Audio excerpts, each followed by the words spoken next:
Nous parlons des brimbelles aujourd'hui avec vous, Romain Motz. Bonjour. Bonjour Et Xavier. si vous êtes un touriste dans la région, vous êtes de passage, dites, les quoi? Les myrtilles. Les myrtilles, voilà. Mais je suis très déçu aujourd'hui. Il n'y a pas de chanson. Ah, pour, on a fait ça avant-hier et hier. Oui, Oui, oui, on avait des chansons avant-hier, hier, puis là aujourd'hui c'est Non. Les myrtilles sont arrivées, la belle saison, un truc comme ça quoi. On a composé la chanson et puis Ouais, on vous bah, diffusera. ok. Ouais, bah, ce sera la chronique de l'an prochain. Oui. Alors on parle des myrtilles parce que c'est vraiment un fruit qui est bourré de bienfaits. Elle est riche en antioxydants. Elle améliore la santé cognitive, votre réflexion. Ouais, prenez-en, tiens. Vous Ouais, en mais avez à mon besoin. avis, il en faut des kilos pour moi.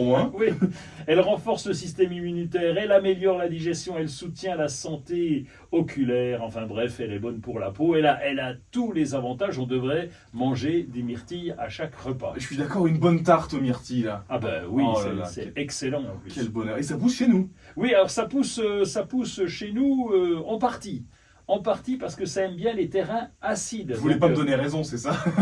je ne peux pas vous donner raison parce que sur les plateaux Oui, pas calcaires, content. ça ne peut pas pousser, ça va mal pousser. Mhm. Par contre, ça va bien pousser dans les Hauts-de-Vosges parce que le terrain est plutôt acide, donc on est dans des pH entre 4 et 5, donc là ça va bien. Et puis, on peut les récultiver aussi en pot, à condition que ça soit des gros pots. Quand on a un terrain calcaire, justement, on va mettre de la terre de bruyère de façon à les cultiver quand même. Donc on peut les cultiver partout, c'est pas le froid qui les gêne, mais c'est la nature du sol qui les gêne. Oui, ce que vous dites, c'est que naturellement, ça ne poussera que dans les Hauts-de-Vosges chez nous. Oui, c'est ça.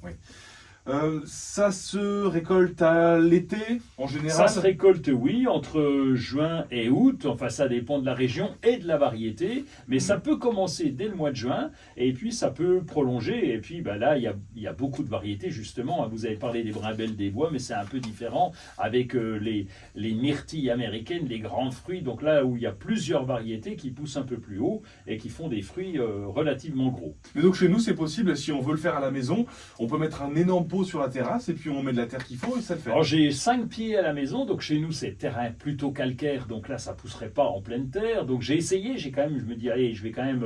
Peut-être qu'on m'a menti. On m'a J'essaye. menti, ben oui, ça fait des années qu'on me ment, donc j'ai essayé, mais le pied est tout rabougri, tout chétif. En plus, il faut que ça soit plutôt à l'ombre l'après-midi, sinon ça va pas. Donc finalement, Wow. j'ai mis en pot. Et là, ça donne, oui, j'ai des bonnes récoltes chaque année. Nous avons des bonnes récoltes chaque année de myrtilles, mais c'est un pot qui fait, allez, on va dire 60 de diamètre, quoi. Ou un pot rond, 60 de diamètre, vous voyez, ça fait déjà Ah oui, il faut de la pas place. mal. Et puis, oui, c'est ça, mais ça tient sur une terrasse. Or, ça se taille pratiquement pas. Au niveau de l'entretien, on est cool. Ainsi, il faut surveiller l'arrosage quand même, parce que ça, c'est important. C'est en terre de bruyère dans ce pot. Et puis, il faut tailler de temps en temps quand c'est un peu abîmé. On taille au pif, un peu Non, comme ça, non, on taille pas au pif parce que parce que ça serait trop embêtant de tailler sévèrement, par exemple. Mais on va juste nettoyer tout ce qui est sec.